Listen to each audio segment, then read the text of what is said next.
fast turnaround. So here we go. So got looking forward to moving on against a great Minnesota team, and here in a couple days. So we had yesterday off. We'll be practicing today and tomorrow before we play on Wednesday, and hopefully I'm sure we'll have a loud crowd there for Wednesday to help us out.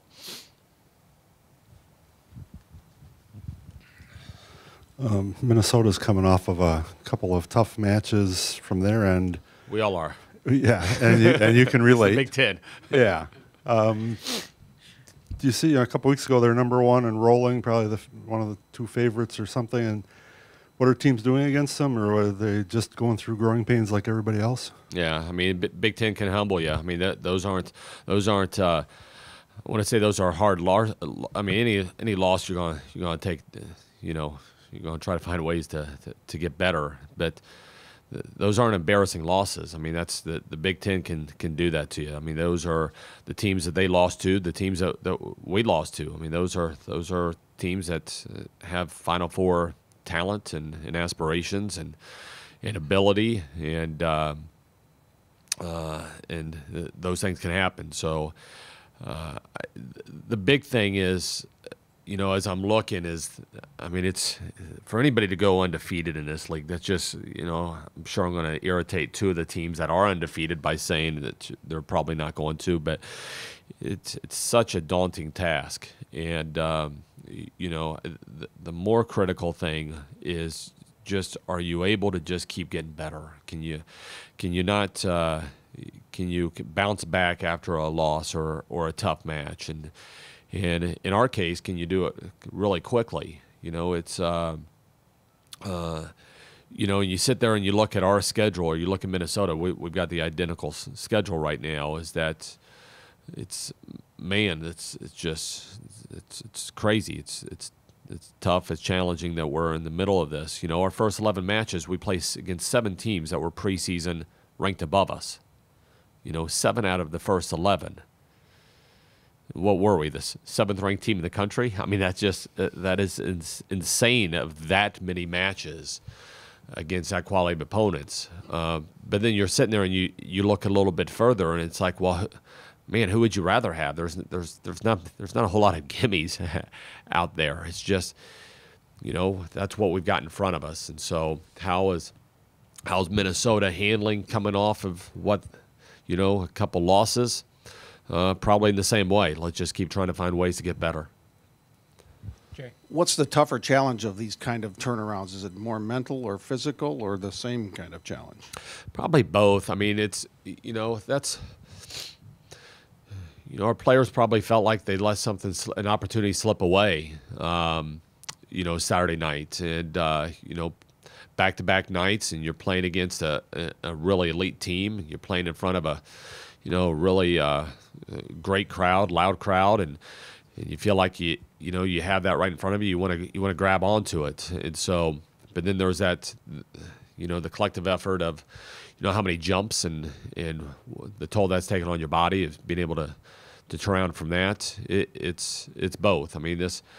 On one hand, this Wednesday, Saturday that we've got, it allows you to prepare a little bit more for that second team, whoever that is. But it allows you a little bit less recovery going into that first one, and probably a little bit less training. So, I mean, there's pros and cons of both. But I've gotten quite a few texts from players the past 36 hours or so, past 24 hours or so, from people that are, all right, train keeps moving, let's keep going. So it sounds like our kids are. I'd be surprised if we're not in the right mindset coming into practice. It certainly seems like that over some text messaging.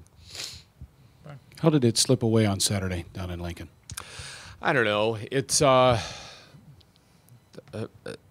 Nebraska's good. I mean, that certainly was not us losing the match by any means. That would totally disrespect them. That they got stronger as the match went on. I thought their ball control got a lot cleaner. Their outsides really kind of took over when it was on the line.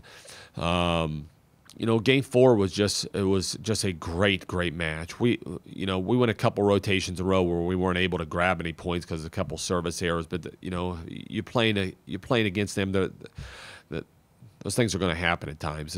Game 4 was just classic. I'm not sure, we probably gave them a little bit of life to start out in the third set. They aced us a couple times coming out right out of the gate, or an ace and an overpass, and got a big swing on that. I think that really kind of got everybody feeling pretty good about themselves. And then you're sitting there just going, all right, hunker down, here we go. Game 4 was just a classic game back and forth. And then Game 5, our ball control just let us down. We were not handling the ball at all. We weren't.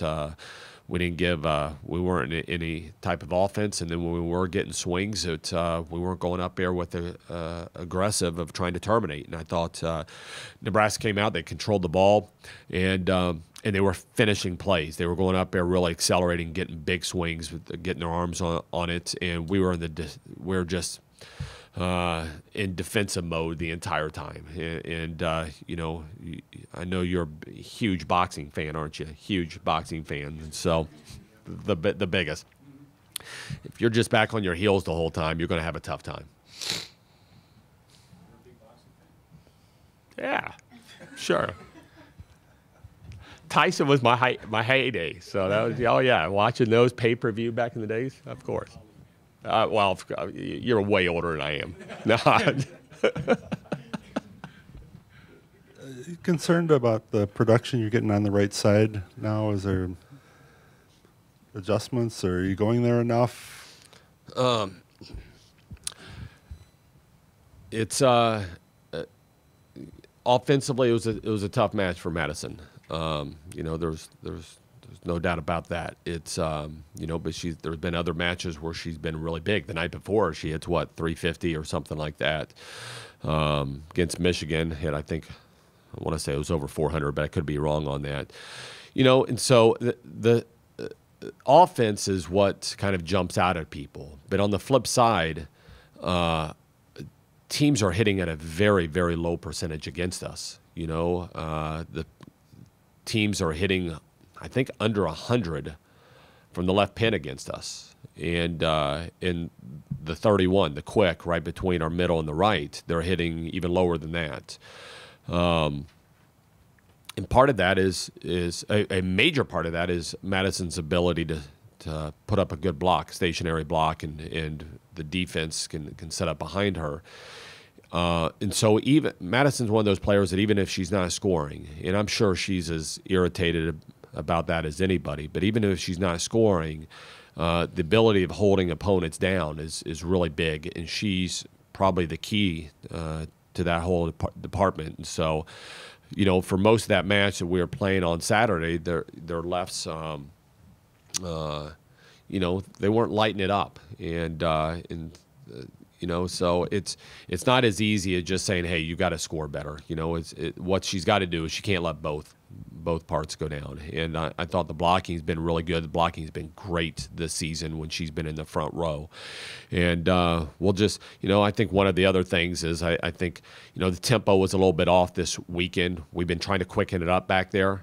Trying to go a little bit quicker, and there was some uncertainty between that. We'd only had a couple days in practice of being able to work on that, and so when you get through a stress of a match, I'm not sure she was feeling extremely confident and comfortable with the tempo that was kind of going on. So just her and Sid just need more reps. It's not something I'm really concerned about. We feel like we need to go a little quicker back there. We're working on it, still work in progress. Anything else for Coach? Thanks, guys. All right. Thanks, Kelly.